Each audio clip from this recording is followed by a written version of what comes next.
अख्तर लिबान साहब, क्योंकि अब बिहार में इंतखाबात की गहमा गहमी है, तमाम पार्टियां तैयारियों में जुटी हुई हैं। एमआईएम की तैयारियों की अगर हम बात करें और यहीं से हम शुरुआत कर लें कि किस तरह से एमआईएम इस इंतखाबात में अपने आप को देख रही है, किस तरह से एमआईएम बिहार के इंतखाबात में उतरने जा रही है। देखिए, बिहार के इंतखाबात में गहमा गहमी तो है।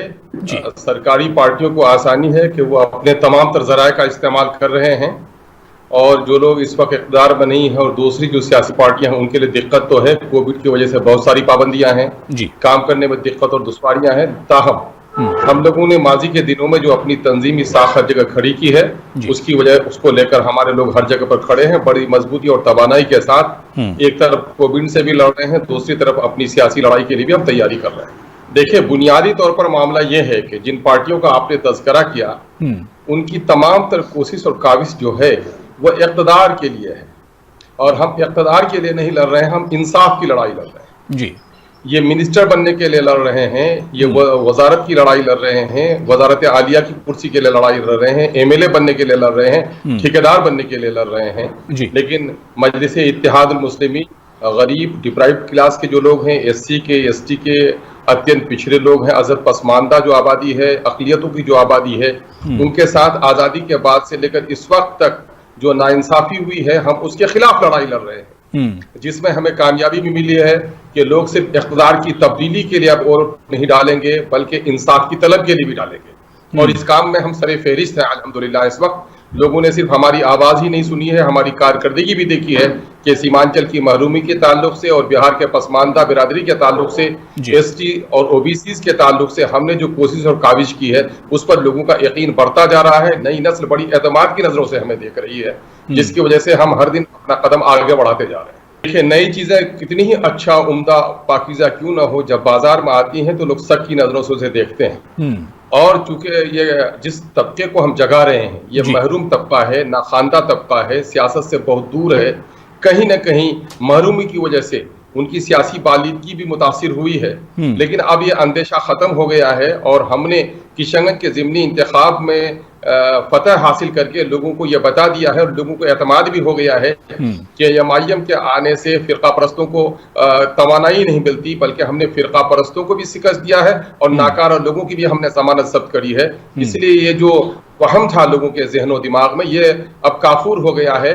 ये वहम ज़्यादातर हमारे बुजुर्गों के दरमियान में था, तो वो लोग भी अब नई नस्ल जो है बड़ी तवानाई के साथ एमआईएम के आलम को लेकर आगे बढ़ रही है। इसलिए अब कोई अंदेशा ऐसा नहीं रह गया है, और कौमी सतह पर भी लोग ये देख रहे हैं कि हक व इंसाफ की बात को जितनी तवानाई के साथ बैरिस्टर असदुद्दीन ओवैसी साहब कर रहे हैं, कोई दूसरे नहीं कर रहे हैं। और अक़लियत के लोग ये भी देख रहे हैं कि वो पार्टियां जो अक़लियतों का वोट लेकर इक़्तिदार हासिल कर लेती हैं, चाहे मॉब लिंचिंग हो, चाहे एनआरसी का मसला हो, एनपीआर का मसला हो, चाहे अक़लियतों के साथ जुल्म और ज्यादती का मसला हो, चाहे महरूम तबक़ात एससी, एसटी और ओबीसी के साथ जो भी ज्यादती हो, उसमें जितनी तवानाई के साथ एमआईएम आगे कदम बढ़ाती है, और बैरिस्टर असदुद्दीन ओवैसी साहब जो कुछ करते हैं दूसरे नहीं कर सकते।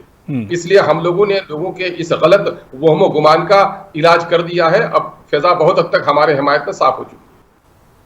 देखिए, सिर्फ चेहरा ही नहीं, बल्कि हम सिर्फ चेहरे की बात नहीं करते, बल्कि हम चेहरे के साथ साथ वसूल और ज़ाब्ते की भी बात करते हैं। यकीनन है कि हमारे लीडर और हमारे कायद का चेहरा बड़ा पुरनूर भी है, लेकिन उससे ज्यादा उनके वसूल और ज़वाबित और उनकी जो सियासी जो लड़ाई है और सियासी जो काबिश है, वो बहुत ही आला और अरफा है।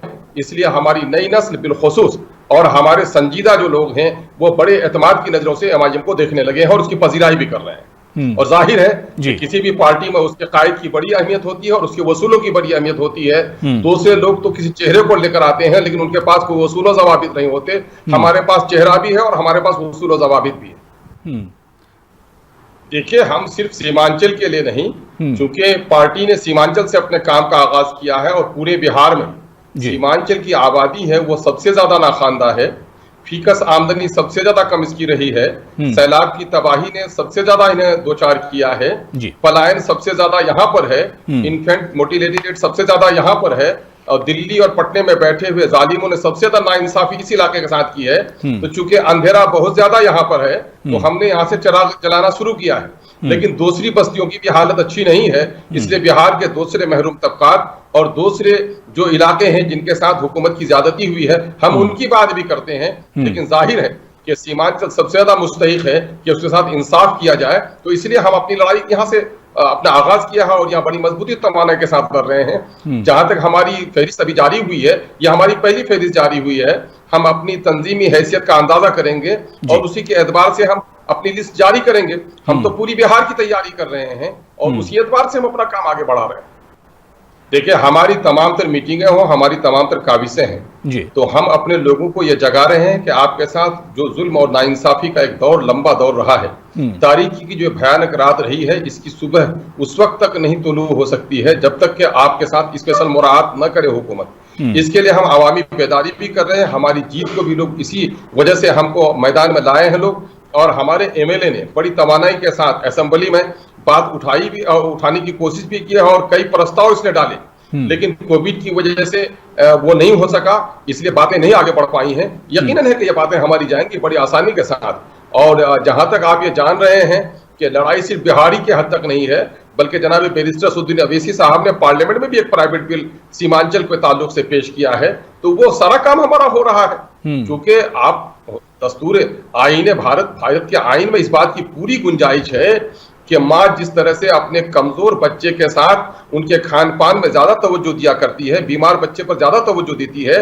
हुकूमत बिहार की भी और हुकूमत हिंद की भी जिम्मेदारी है कि वो इलाके, जिस इलाके में गुर्बत व अफलास है, नाखानदगी है, कुदरती आफात है, सरहदों से करीब हैं, वहां उन पर खुसूसी तवज्जो दी जाए और वो तमाम तर मुराद पाने के हम हकदार हैं। और वो तमाम तर जो पैमाने हैं जो खुसूसी किसी भी पैकेज के लिए है, वो हम उस पर पूरे उतरते हैं। चाहे आसाम का इलाका हो, चाहे पांडिचेरी का इलाका हो, चाहे मिजोरम का इलाका हो, गुजरात जैसे खुशहाल सूबे में भी कच्छ के इलाके में इन लोगों ने खुसूसी मुराद दे रखे हैं। कर्नाटक और हैदराबाद का जो पुराना जोन है, गुलबर्गा का इलाका, वहां इन लोगों ने उस खुसूसी मुराद देकर रखे हैं। तो आखिर क्या अदावत और नाइंसाफी है कि हमारे बारे में दिल्ली और पटने में बैठे हुए लोग नहीं सोच रहे हैं? इसको बुनियाद बनाकर हम लोग तो आगे बढ़ ही रहे हैं। देखिए, ये तो जीतने के बाद हमारी जिम्मेदारी होगी दस्तूरी एतबार से, लेकिन उससे पहले जो शहरी होने के एतबार से हमारी जो जिम्मेदारी है उसका निर्वहन और उसकी अदायगी बहुत हौसला खूबी हम कर रहे हैं। क्योंकि हमसे पहले किसी ने भी सीमांचल की हकमारी के खिलाफ और सीमांचल की जुल्म ज्यादती के खिलाफ इस तवानाई के साथ मंसूबाबंद तौर पर किसी ने काम नहीं किया।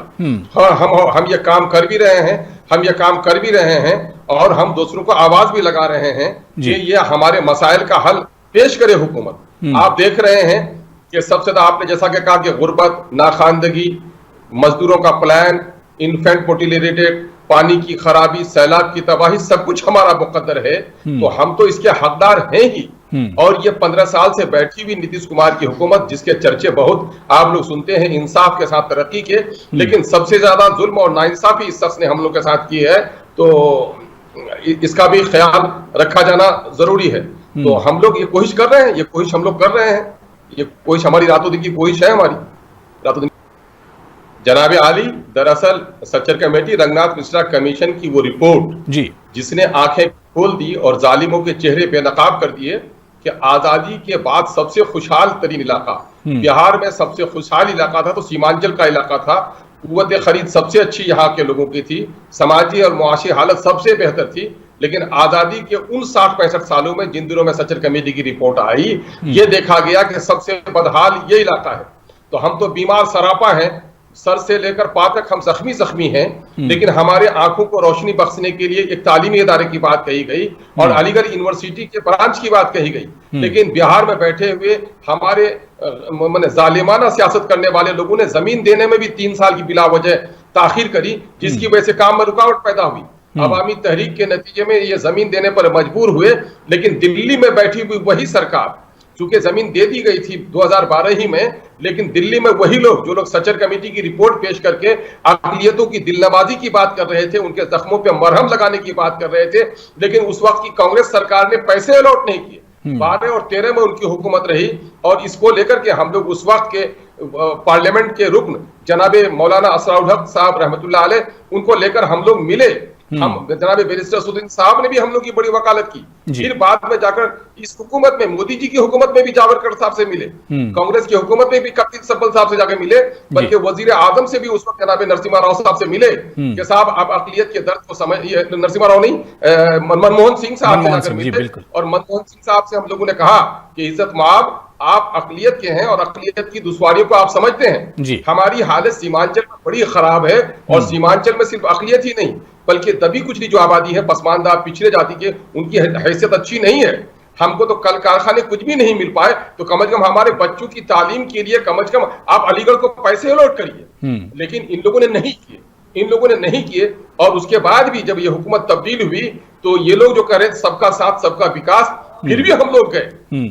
जनाब बैरिस्टर असदुद्दीन ओवैसी साहब के हमरा पार्लियामेंट में खुद जाकर के जावड़कर साहब से मैं मिला, और हमारे कई रफ़का हमारे साथ थे, हम लोग जाकर मिले, और फिर इस हुकूमत को भी हम लोगों ने तवज्जो दिलाई।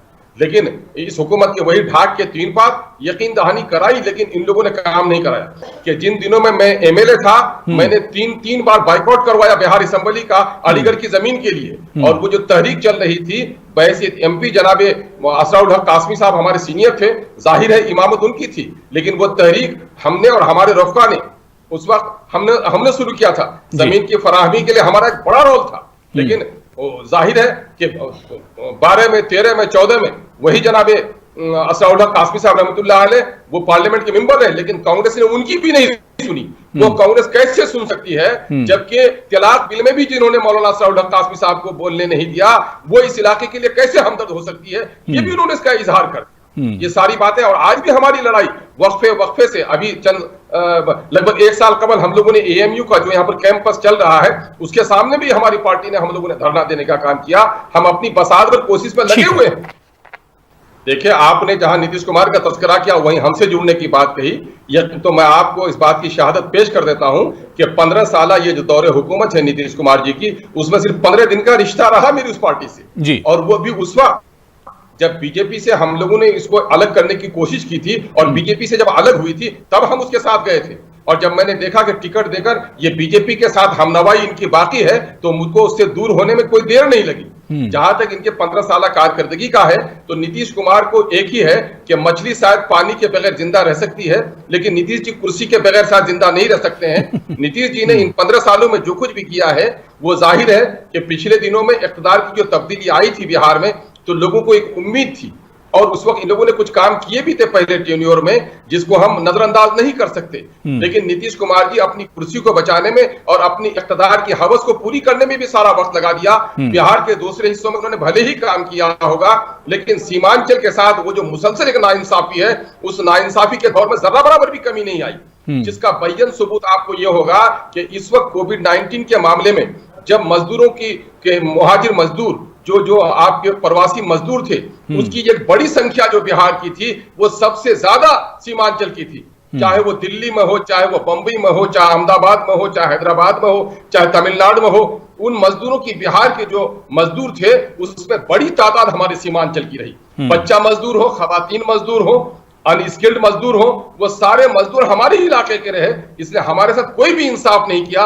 आज भी सैलाब की तबाही में हमारी बस्तियां गर्क हो रही हैं, बस्तियां नदियों के पेट में समा रही हैं, और हमारी फसल वाली जमीन कट रही है और तबाह हो रही है।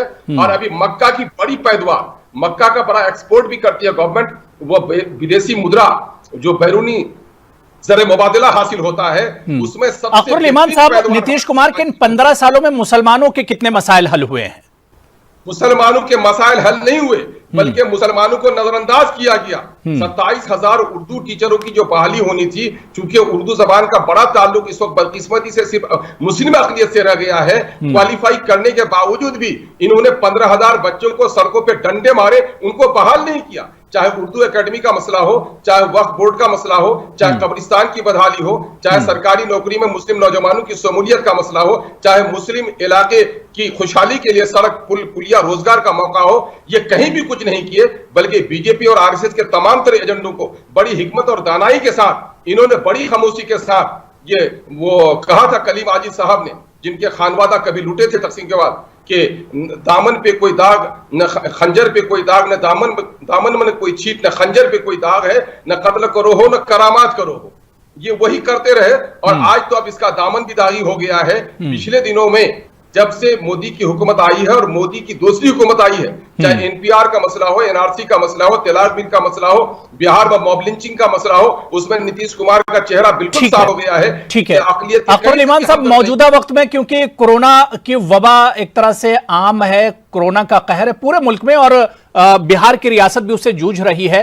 कोरोना के इस पीरियड में, इस वबा से मरीजों को, जो मुतासरीन हैं, जो आम लोग हैं, बिहार को किस तरह से नीतीश कुमार महफूज रख रहे हैं? उनकी जो कारकर्दगी इस पीरियड में, उसे किस तरह से आप देखते हैं?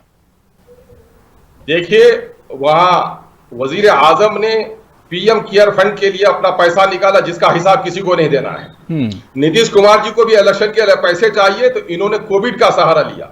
एक तो सबसे पहले बिहार की किस्मत को बदलने वाले वो प्रवासी मजदूर, जो बिहार की बजट साइज को बढ़ाने में बड़ी कुर्बानी उनकी रही, वो बाहर गए, जिनके पलायन को रोकने की बात कही थी, पलायन नहीं रोक पाए।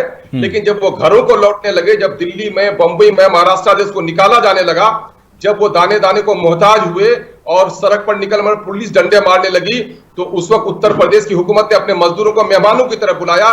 लेकिन नीतीश कुमार जी उस वक्त भी अपने मजदूरों को आने नहीं दे रहे थे। लेकिन मजदूर जब पैदल निकल पड़े, साइकिल पर बेटी दरभंगा की अपने बाप को लेकर के आ गई, तो उस वक्त शर्म के मारे इन्होंने आने की इजाजत तो नहीं दी, आंख बंद कर ली।